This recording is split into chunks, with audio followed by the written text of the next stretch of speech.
Hi, I'm Andrea Anthony, and you're watching Eat, Drink, and Bake with Andrea, lasagna.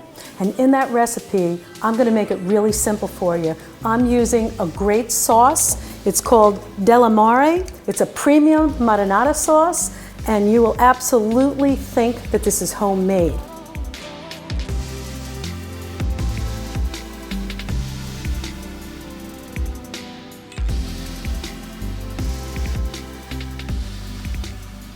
Let's talk about our ingredients for the recipe. First of all, there are 3 levels to lasagna. Of course, we have a lasagna noodles, we have a meat sauce, and we have a cheese sauce. So, starting with the cheese sauce, we have our ricotta cheese, and you want to make sure it's whole milk. This is mozzarella cheese. It's fresh, and I shredded it. You can buy the shredded mozzarella in the packages. It works for this recipe, and the benefit of it, the texture is a little easier to work with. The fresh mozzarella, you can see it's just a little pasty, a little messier to work with, but I prefer it because the flavor and the texture once it's cooked, I find to be a lot better, but that's a personal choice. If you want to save some time, you can always use the pre-shredded, and if you have the time, buy the fresh. But if you buy the fresh, you want to make sure you take it out of the oil. It needs to be dry before it's shredded in your food processor because it will stick to the sides. So take it out of the water, dry it off with a towel, and even refrigerate it a little bit. So we make it a little bit hard. When you put it in the food processor, you'll know why. It will process a lot more easily. Important tip. Okay, we have our Reggiano Parmigiano cheese. We have our freshly grated parsley, fresh minced garlic, some salt and pepper, and we have our eggs, which adds a lot of body to the recipe. Let's move on to the meat sauce. Meat sauce, I'm using sirloin. Now let me tell you why I use sirloin. When you saute the sirloin, you're not gonna have too much of the drippings that you're gonna have to drain off the pan. I like the sirloin, there's minimal drippings, but enough flavor in the recipe that I like to use it. It eliminates a step of having to drain all the fat off it. So it works really well, sirloin. Now, here's our onions. The onions are Vidalias. I am partial to Vidalia onions. They're a bit sweeter. We have our fresh garlic, minced. Again, some fresh parsley. We have our Parmesan Reggiano. You want to use a really good cheese. And we have freshly ground pepper. Now, you'll notice there's really no salt yet. The salt we're going to add to the end of our meat sauce. We're going to taste it and make sure that it needs it because sometimes you don't necessarily need that extra salt. Now I'm using a marinara sauce. Now if you make your own, I suggest use about 2 cans, 28 ounces of San Marzano tomatoes. You want those chopped, and all you're gonna do is saute up some olive oil, onions, garlic. When they're nice and brown, you add your tomatoes and you saute that. It's a quick sauce, 15-20 minutes, and then you can add some fresh basil, salt and pepper. That's it. But I'm all about saving time, so I'm using a high premium marinara sauce, and it's going to cut out some time in this recipe. Okay, these noodles are very classic, and we are going to boil them. We're going to get going on that soon. But the thing to remember about the noodles, you want to cook them 5 minutes. So our water is at a rapid boil. We have our salt in there. Now the biggest thing here is you don't want them to stick together. So we're going to keep an eye on these, and we're sort of going to move them around as we put them in. And we're just going to let those boil for 5 minutes, and that's it. So in the meantime, let's go back and we'll start our cheese sauce. Well, do you see how easy this is? In goes our ricotta cheese. Okay, we're putting our mozzarella. Let's give that a little stir. And we'll add our 4 eggs. Those are large eggs, by the way. Let's just mix this up so the eggs are well distributed.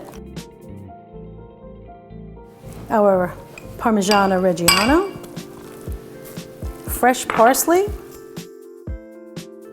our garlic, and some salt and pepper. That's our filling. So we're going to put that aside for now, and we're going to go back and check on our pasta. We are looking good. Okay, now I'm going to show you. Let's grab one of those noodles. You see how they're pliable? All right, but they're not completely cooked. So what I'm going to do is I'm going to walk over to the sink. We're going to drain them, run some cold water, and proceed on with our recipe.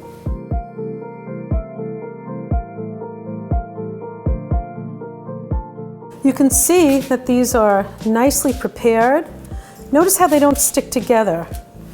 Now, we ran cold water on them to get some of that starch off. Okay, we're just gonna lay these out. Okay, let's let these sit for a minute and we'll get going on our meat sauce, and then it will be time to assemble. For the meat sauce, we'll start with our olive oil and just kind of roll this around the pan. And in goes our garlic. Now you can throw the onions in together because we don't want the garlic to become too brown, and we are leaving it in the sauce.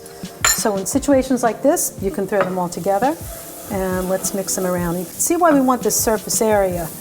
We want them to brown evenly. Let's let those cook a little bit. We'll be right back. Now you can see what the onions and the garlic are starting to look like. That's why visual is much better than time. So when we get to this point, now we are adding our sirloin. Now you need a nice big spoon because we're going to break that up. Okay, so I'm pressing down on the spoon, making this as flat as I can. Now once you've done that, we're going to let that sit just a little bit, and then once it's browned a little, now we'll start tossing and turning and sort of getting it all mixed together. And we'll be checking on it in a couple of minutes. You can see how nicely it's cooking. At this point, we really don't want to let it sit. We're just going to keep tossing. Now, two things I want to point out. One, you have a little bit of red left, which is okay because we're going to throw our sauce in.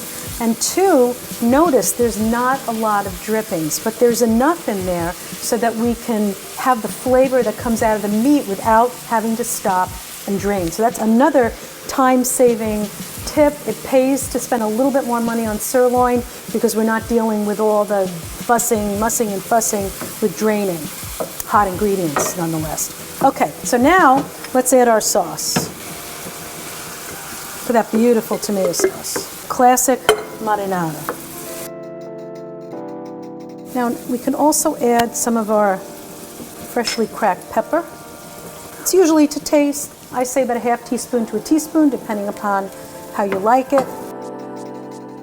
So let's reduce that to a simmer, give it one more stir, and we'll be back to check on it in about 10 minutes.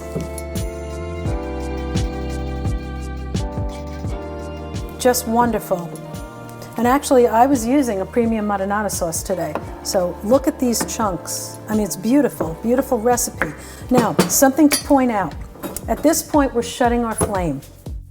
The last part of the recipe will be our fresh parsley. The heat will bring the oils out and give us more flavor, another level in our meat sauce. Now, our Parmesan Reggiano. This you add at the very last moment, because if it's simmering, what's going to happen is it's going to sort of melt and it will stick to your pot, okay? Let's taste it. Again, we didn't add any extra salt. Now, I'm using a tomato sauce that has some salt in it, and grated cheese, high salt. So that's why we want to wait till the very end and figure out what we're doing here. Personally, I don't think it needs any salt. Salt and pepper shaker at the table, but this sauce is good to go. So we're going to let that cool down, and then we're ready for assembly.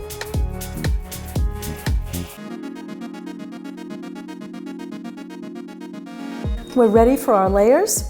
Again, we have our cheese filling, we have our meat sauce, and our pasta. We want a little extra Reggiano Parmigiano for the top. And you can overlap with this. It's usually about 4 sheets per layer.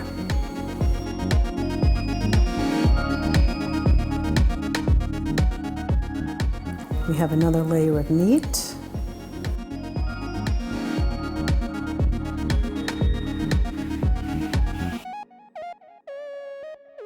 Now, when some people make lasagna, they also use some extra grated cheese, but remember, we already have it in our cheese sauce.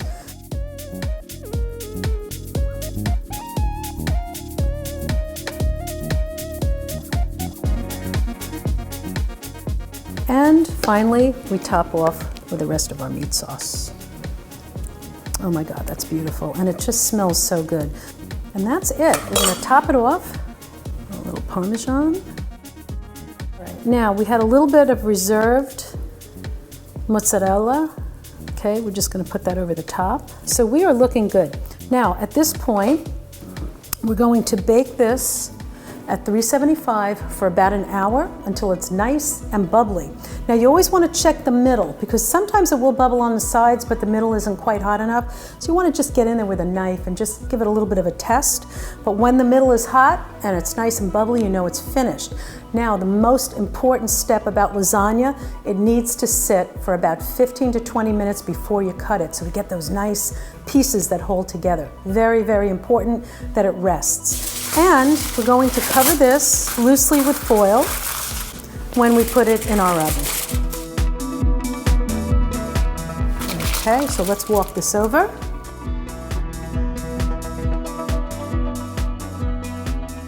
Our lasagna's been baked. We let it rest at room temperature, and now we're ready to cut it.